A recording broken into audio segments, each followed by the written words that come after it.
Why is it that some people hear the word of God and their whole life changes, while others hear it 1,000 times and stay exactly the same? Have you never wondered? Because the seed is the same, the sower is the same, the mass is the same. So what goes wrong?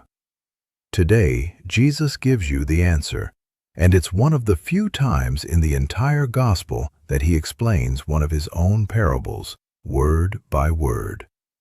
And what he says is uncomfortable, because he doesn't talk about the seed, he talks about the soil. That is, he talks about you and me. And he describes 3 ways of losing the word. It gets stolen from you, it dries up, or it gets choked. 3 thieves. And I'll be honest with you, all 3 have robbed us at some point. Me too. But there's wonderful news. The soil can change. A field can't stop being stone. You can. Stay with me, because today you're going to find out which of the 3 thieves is robbing you, and what to do this very day so the word finally bears fruit in your life. Listen carefully, because this is Jesus explaining Jesus. Jesus said to his disciples, "Hear the parable of the sower. The seed sown on the path is the one who hears the word of the kingdom without understanding it, and the evil one comes and steals away what was sown in his heart. The seed sown on rocky ground is the one who hears the word and receives it at once with joy. But he has no root and lasts only for a time. When some tribulation or persecution comes because of the word, he immediately falls away. The seed sown among thorns is the one who hears the word, but then worldly anxiety and the lure of riches choke the word, and it bears no fruit. But the seed sown on rich soil is the one who hears the word and understands it, who indeed bears fruit and yields 100 or 60 or 30-fold. The Gospel of the Lord. Praise to you, Lord Jesus Christ. Notice something before we begin, my brother, because it's precious. Jesus is explaining his own parable, and he does that rarely. Why does he do it here? Because they asked him. The same thing again. God explains his secrets to the one who comes close to ask. So now you know. If something in the gospel escapes you, ask him directly. And now let's take the 3 thieves one by one, because each one works differently. The first thief steals it in one blow. It's the seed that falls on the path. And look at what Jesus says exactly. It's the one who hears the word without understanding it, and then the evil one comes and carries it off. And what is a path? It's trampled ground, hardened by everyone walking over it. The seed doesn't even get in. It stays on the surface, and any bird eats it. And when does this happen to us? When the word goes in one ear and out the other. You leave Mass, and if someone asks what the gospel was about, you can't even remember. It isn't that you're a bad person, it's that you didn't let it in. You were thinking about lunch, about work, about tomorrow's problem. And the enemy doesn't need to do much. It's enough that you never stop to think about it, because what isn't pondered is forgotten in 5 minutes. And against this thief, there's a very simple remedy, my brother. Write it down. Keep one single sentence. Don't try to remember everything. When Mass ends, or when this video ends, choose one line that touched you and repeat it through the day. Write it on a piece of paper, put it on the mirror, on your phone. One sentence chewed over is worth more than a whole sermon forgotten. That way the seed gets in, and nobody can steal it from you. The second thief dries it up. It's the seed that falls on rocky ground. And look how interesting. Here it does get in. Here it does sprout. And on top of that, Jesus says he receives it at once with joy. That is, this is the enthusiast. The one who comes out of a retreat in tears. The one who, after a grace, says, "That's it. Everything changes now." And how beautiful that is, my brother, truly. But 2 weeks pass, the first difficulty arrives, and it's all gone out. Why? Because it never took root. And here's the key I want you to carry away. Roots grow downward, in the dark, where nobody sees them. That is, faith is held up by what you do when you feel nothing. The prayer every morning, even when you're dry. Sunday Mass, even when you don't feel like it. The steadiness when the emotion has gone. That's having a root. And without it, any wind knocks you over. And let me give you a very honest test to know whether you have a root, my brother. Look at what happens to your faith when you feel nothing.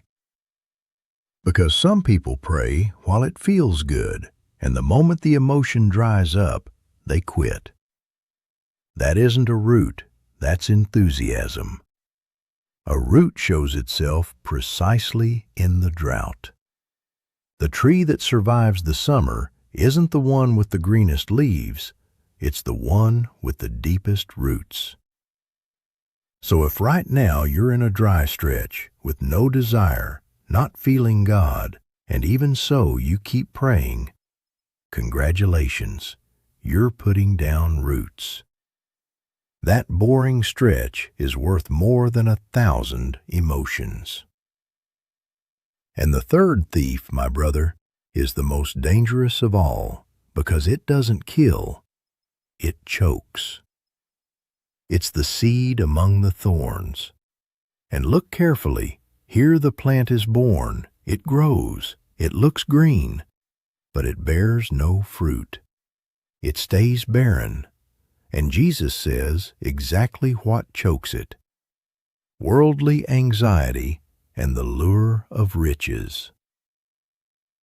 And this is the one that hits us most today, my brother, I tell you from the heart. Because look, anxieties aren't sins.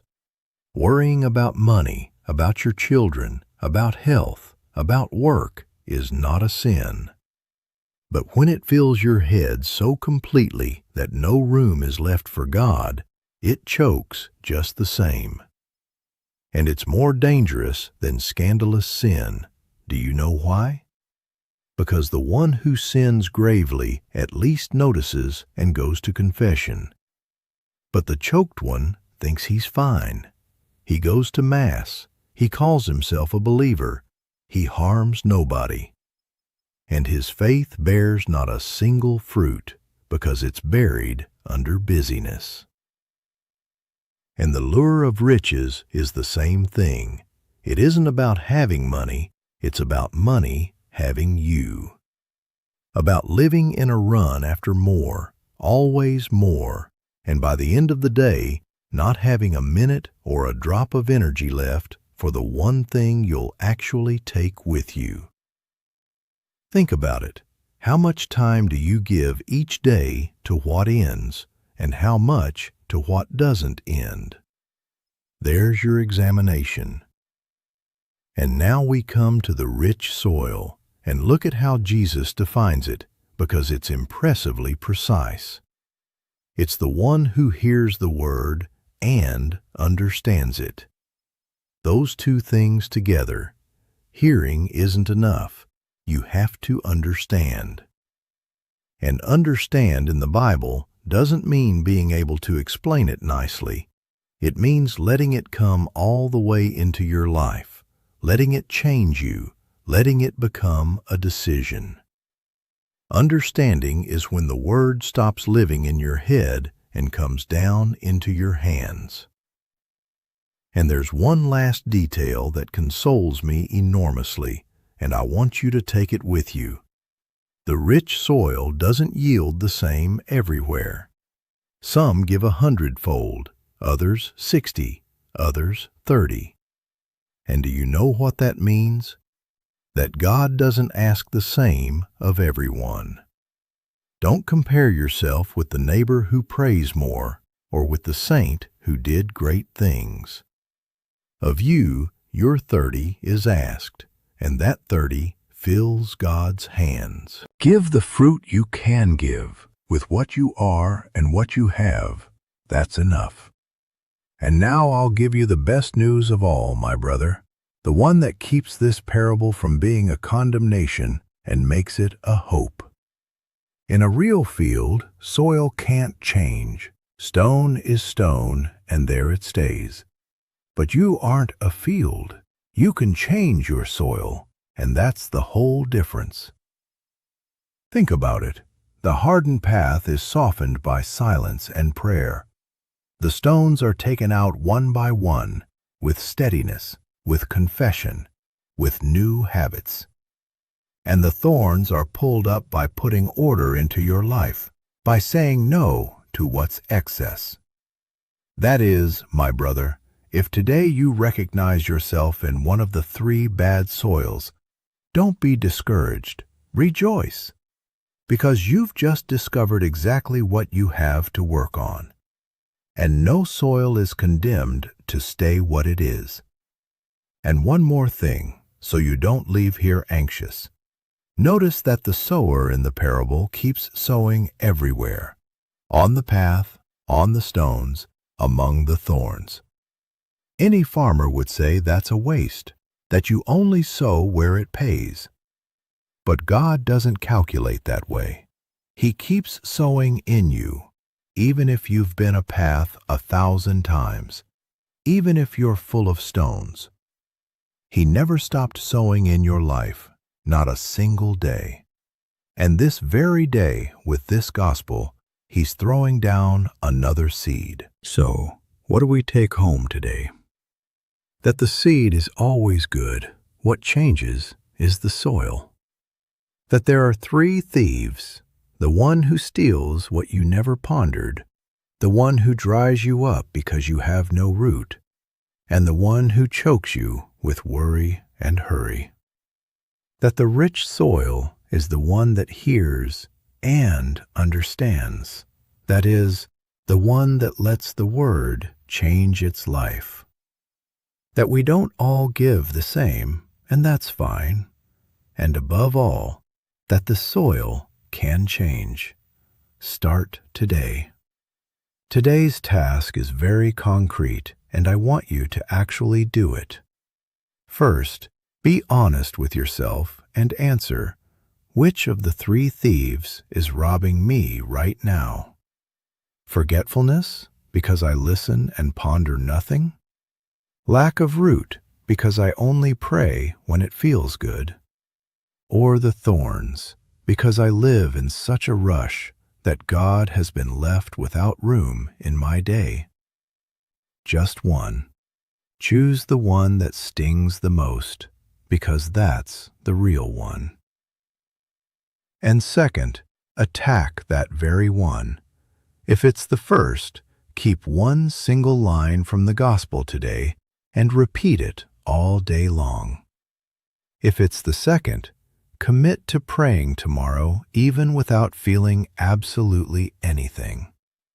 And if it's the third, pull up one concrete thorn today, one thing that's eating your time, and put God into that gap for 10 minutes. And listen, if this message helped you, help me get it to someone who feels stuck, who says, I go to Mass, but nothing changes in me. Subscribe if you haven't yet, give it a like, and share this video with that person. And leave me your city and your country in the comments.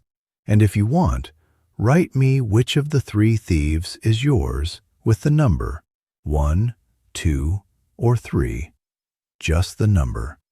I'll read it and pray for you at Mass, and along the way you'll see you're not the only one. One more thing, important. There are fake pages using my face and my name to ask for money and promise miracles. That is not me. I will never ask you for money for a prayer. The only true channel is Light of Faith with Father David. Please be careful. Stay now for the Holy Mass of this Friday, July 24th. We offer it for you, for your family, and in a special way for all who feel their faith bears no fruit, who listen and nothing changes, that today God may soften their soil. May God bless you, and don't forget, the seed is always good. Work your soil. May God bless you all, today and always.